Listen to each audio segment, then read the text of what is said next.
Welcome to this crucial episode of Safe Schools Rainbow Roundtable.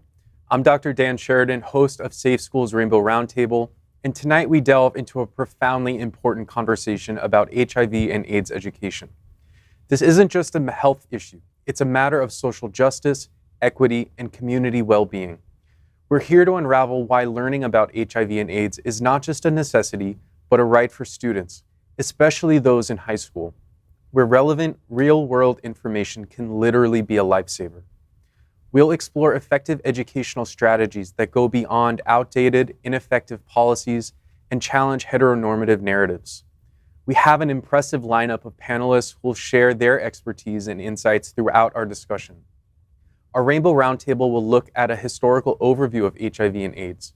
We will discuss real-life experiences, examine tools and resources available for our students, and then look at our future.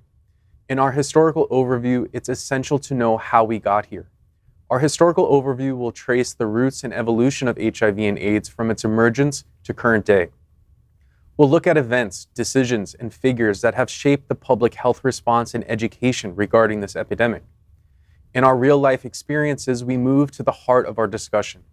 We'll hear fictional yet realistic scenarios depicting a high school student's journey following potential exposure to HIV. These stories are paramount in showcasing the critical steps to take post-exposure and emphasize the vital role that education plays in such pivotal moments of young lives. In our Tools and Resources segment, we preach knowledge is power. We'll spotlight what's available right here in South Florida for HIV testing, as well as online resources that bolster or supplement school programs.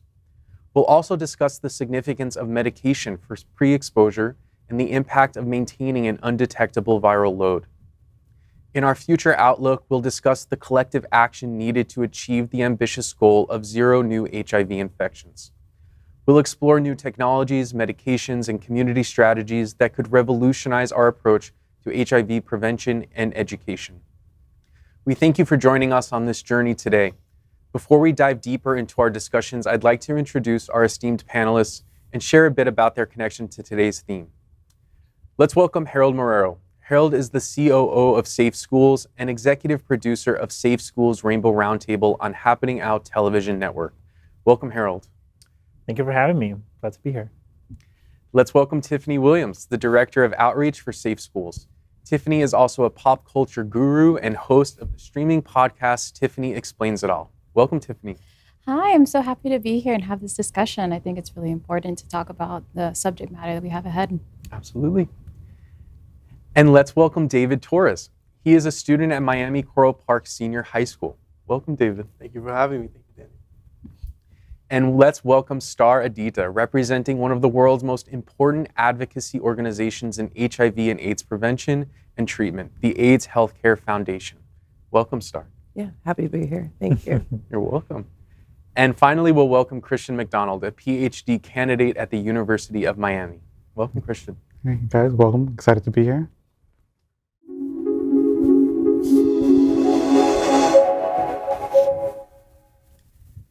Today, we bring to light the untold stories of struggle and resilience that paint the human face of the HIV and AIDS epidemic. Though fictional, these narratives are woven from the threads of real experiences, reflecting the diverse impacts of HIV and AIDS across different communities and times. We begin in the early 1980s in San Francisco. Mark, a young, vibrant artist in the heart of the city's burgeoning gay community, finds his world crumbling as friends fall ill to a mysterious disease. Faced with a lack of information and rising panic, Mark grapples with the fear of an unknown virus, the grief of losing close friends, and the sting of societal stigma. His story reflects the confusion and despair that marked the early days of the AIDS crisis. Fast forward to the 1990s in rural Indiana, we meet Emily, a single mother who contracts HIV through a blood transfusion. In her small, conservative town, the diagnosis is a death sentence, socially and emotionally. Shunned by her community and struggling to care for her young son, Emily's story highlights the isolation and discrimination faced by many living with HIV, particularly outside of major urban centers. Next, we visit New York City, where we find Alex, a passionate activist fighting for better treatment access during the late 1990s. Inspired by the loss of his partner to AIDS, Alex channels his grief into action, joining forces with advocacy groups like ACT UP. His journey underscores the critical role of activism in shaping public policy and healthcare responses to HIV and AIDS. Our final story brings us to the 2000s in Johannesburg, South Africa. Thabo, a teenager boy with HIV, navigates the challenges of adolescence compounded by his status. Despite advances in treatment, Thabo encounters both the physical struggles of managing a chronic condition and the persistent stigma surrounding HIV and AIDS, illustrating that even in the era of antiretroviral therapy, discrimination and misinformation persist. Each of these stories, while fictional, represents a tapestry of real experiences and challenges faced by individuals affected by HIV and AIDS over the decades. They remind us of the courage, pain, and resilience that define the human aspect of this epidemic. As we reflect on these narratives, I pose this question to our panelists. How do these diverse experiences inform our understanding of the ongoing fight against HIV and AIDS? And what steps can we take to address these unique challenges different communities face? Yeah, I think one of the first things that you mentioned was access. And so I think, we'll talk later a bit about pre-exposure prophylaxis, right? But when we look at that kind of like as a case study of we have this incredible drug, right, which is extremely efficient at preventing viral replication in individuals. And it's just one pill a day, right? And then, we also have now an injection that people can take monthly. And there are advances in that kind of prophylaxis. But, given that we have this drug available, there's still a major problem that individuals, especially here in South Florida, are not using PrEP. And so a lot of it has to do, there are a number of different factors that deal with that, right? Both socioeconomic, as well as like biological features as well. But, Miami being one of the largest, we're kind of like the ground zero for new HIV infections in the United States. It's, very sad that we don't have individuals like, close to like 90% using pre-exposure prophylaxis. And so I think, there are a lot of questions as to, what is a specific population within Miami? And so we have a lot of groups that are more disproportionately affected. So Black or African Americans, right, Hispanic, Latino individuals. And so how are we, one, educating, how are we also providing resources for them to be able to test? And testing is a really important aspect. A lot of individuals don't know that they have HIV, and that's been something that's pushed kind of nationally. And then we'll talk about that as well. But not only knowing your status, but also having access to these resources and adherence to it, which we can talk about later on as well too. Yeah. I think it's so important to teach, the history of HIV. I was I think 3 or 4 years ago, there was an NPR article that spoke about the overall history of HIV and how they were able to trace it all the way back to the early 1900s. That it jumped from a chimp to human transmission through hunting, because in parts of Africa, especially in southeastern Cameroon, they eat monkey meat. And it jumped from a chimp to a human, and then because of our cities and we began to become more interconnected in the world, that's how the spreads really started first during that time. And when I heard that, when I listened to the article, I was like, wow, that really takes away the spookiness of the virus. Like it started from this flight attendant or whatever stories we might have heard.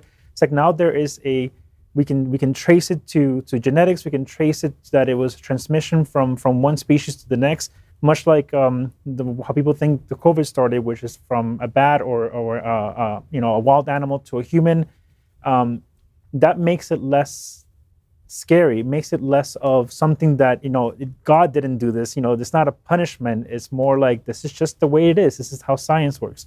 This is a natural occurrence in the world, and that to me is doing more of that, teaching people more of the origins, teaching people more of how things happen, takes away any of the stigma that we might still have around it. The science behind it really does calm people down because, like for example, how you were saying earlier, that's pretty sure it was you, that the AIDS and HIV was more of a thing that happened to people, and I think it might have been you. I don't know. It doesn't matter. Regardless, HIV was something that happened to this community, and just it's more of like that's their problem. But tracing it back to its own origin allows us for like us to be like, well, that could have happened to anybody. That this was preventable, but it just so happened to these people. And the science really does assist in like comforting that it's natural and it's human, and it's like biology like supports it. So it's Right. And just also in terms of the different stories that we heard today, like it is important for us to see how all these different communities have been affected and what their response has been. And I'm so glad that you brought that up in the beginning, because putting a face to it, putting a person there takes it from a data set into this is an actual story of an individual. And it is unfortunate that when it comes to the queer community, like not only were we heavily affected, but we had to have gotten angry to then do something about it. And that's why, we started ACT UP and we started protesting. We started like, why, they're literally killing us. We're dying in hospitals and no one is doing anything about it. So I wish that we didn't get to that point. I wish we would have responded better, obviously, but that can also be a lesson in how we need to respond to these things. So the next time something like this happens, which it will happen, and we saw it with COVID, we have to respond quickly, right away, and get rid of any stigma that people might have of who's getting what and why they're getting it. Star, I was wondering if you could speak from the AHF perspective about community-specific approaches, how we think about community work in terms of preventing HIV/AIDS or educating the community. Yeah. So we have definitely different like arms here and arms there, legs there. So one of the things that we have are clinics that people can, and they're free clinics that people can get tested in. When I signed on to AHF, I loved that you could get HIV testing and then STI testing on the weekends in a thrift store. I'm a thrifter, and I was like, what? This is so cool. And this is so, like, because I work there now, but it's also like, this is normal. Yeah. Like, how normal is it to go shopping and then let me go get an HIV test? I know it's going to, take no time. And when I see clients and they come in and, they come in like every 3 months or, and it's just like, wow, like it creates a community. Yes. And also because AHF, the way that, our signs are, it's like, no judgmental bull or hook up with us or, things that you see and they go, well, what is that? I remember the first time I drove into Miami and I'm like, oh, that's where I work, hook up with us. Yeah, let's talk about it. Let's talk about sex. It's there. You're in Miami, let's go, But another, facet outside of like the actual clinics is our mobile clinics. And the fact that we go into neighborhoods, we go to events, AHF puts on events and sponsors different events in different communities to make sure that like we're seen. And when people come up to us, like, the shame goes away after you have like someone like me going, what's up? What brings you here? Right. You don't have to wear sunglasses. Everyone here had sex. It's like, it's okay. Take away the stigma immediately. And it that's just good word of mouth, and then they know that, and I say, tell your friends, why won't you tell your friends? Because this should be normal, and normalizing the conversation. If I am at a burlesque show, which I was like 2 weeks ago, I was just saying all kinds of crazy stuff, and they go, oh yeah, well, this is, we're at a burlesque show, we're queer. Some of us might want to hook up later, like, but I got condoms, I got dental dams. Let's talk about it. Yeah, sure. And I think the AHF is, they're cutting edge, and it's also like because I'm part of AHF, is like we believe in having these conversations and going to the places where people don't want to have the conversations. Yeah. And the fact that we consistently sit there in our vans talking to folks and getting them to come to test. They go, why are you always here? And I was just like, the moment we find someone who's HIV positive is the moment we can get them into treatment. Yeah.